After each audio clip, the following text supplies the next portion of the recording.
Hello mga Ma'am Shi and Dadji, another day, another vlog. So ayan, lumabas kami no isang araw ang ulan. No choice, wala nang bawian sa paglabas kasi kailangan namin bilhan sila ng school shoes nila. Bago yon, nagiya na kumain yung mga bata, so itatry namin yung food dito sa Maisen. Yan yung mga pagkain na pwede natin pagpilian dito, di ba? Hindi siya ganun kamahal. Ito yung bagong food court dito sa The Block. Tapos ito yung mga ginastos ko, nasa 1,000 plus lang at may takeout pa yan para sa dalawang bata. Ito na nga, habang naghihintay kami, nagulat yung dalawang bata at ano yung umiilaw at tumutulog dyan sa mesa.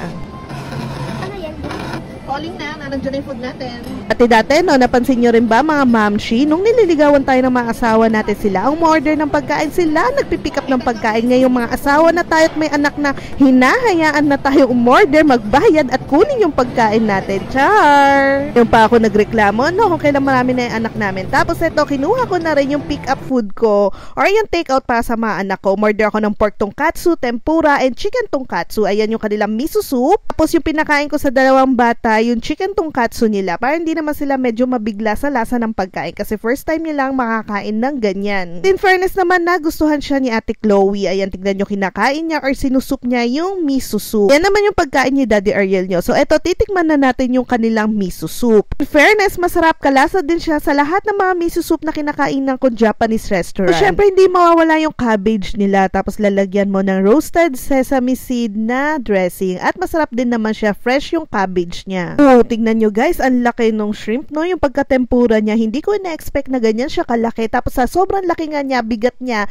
hindi ko na ma-chopstick. Tapos yung rice nila, wag kayo ha, Japanese rice din siya, kaya masarap. Titikman ko na tong kanilang chicken tonkatsu, masarap din siya guys. Sakto lang yung pagkaluto, juicy, tapos makapal yung laman. Hindi siya puro harina lang. At talagang natuwa ko dito sa akin tempura kasi malaman na shrimp siya, malaki yung size niya, hindi payat na parang puro harina na lang. Hindi ako nagkakamali ha, nasa 319 lang siya, busog ka na talaga sa isang set na ito. Ito naman yung kanilang pork tonkatsu, na gustuhan ko din yung lasa niya, sakto lang yung pagkaluto, malasa naman yung pork tonkatsu at hindi siya puro harina, malaman talaga. Tignan nyo si Ate Chloe, o pati yung cabbage kinakain niya. Nagantuan-tuwa ako dito sa akin tempura, hindi ako lugi. Tapos yung dressing na sausawan sa kanya, parang alam ko yata tartar sauce yata siya. I-correct nyo na lang ako ha, basta yun ang pagkakaalam ko. Tapos naghati pa nga kami ni Daddy Ariel dyan. Ay nako, babalik-balikan ko sila lagi, lalo na kung medyo nagtitipid ka at gusto mo ng Japanese food, bagay na bagay dyan. After nyan guys, nagkayayaan na kami sa loob ng department store para puntahan na nga yung pakay namin, bilhan sila ng mga sapatos. Grabe, nagulat ako, 2,000 plus, 1,000 plus, may 3,000, 4,000 plus pa ng isang pares ng sapatos. Sobrang nagulat na talaga ako sa presyo ng mga sapatos ngayon, kay malaki, kay maliit, isa na lang halos ang presyo nila. Hirap na talaga magpalaki ng anak at magpaaral ng anak sa mga panahon ngayon. Dati magkano lang sapatos? 500, 700, 800, 900. Ngayon, no, wala ka na makikita halos na ganun guys. Libo-libo na ang usapan. Oh, ito na guys, pikit mata, binili ko na tong 1.9 na yan. Wala namang magagawa at wala rin namang sale. Ito yung kay Ate Chloe, pero parang naano ako kasi umaangat siya. So, hinanapan siya ni ate ng may strap naman. Yung kay Ate Chloe, nasa 1.5 naman yan. Pag wala talaga ako mahanap na sale yan, talaga una kong hinahanap kapag may bibilhin ako para sa amin. Pag wala talaga, no choice na kahit regular price, binibili ko na din siya. Eh wala anong gagawin natin? After niya, bago kami umuwi, bumili muna ako ng Starbucks. Syempre, coffee is life. And itatry ko yung trending na matcha na ito. Lagi ko kasi napapanood sa akin newsfeed itong matcha drink na to, kaya ayan, matatry na din.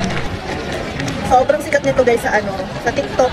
Matcha, ice matcha na may strawberry brain, tsaka 1 pump na white mocha.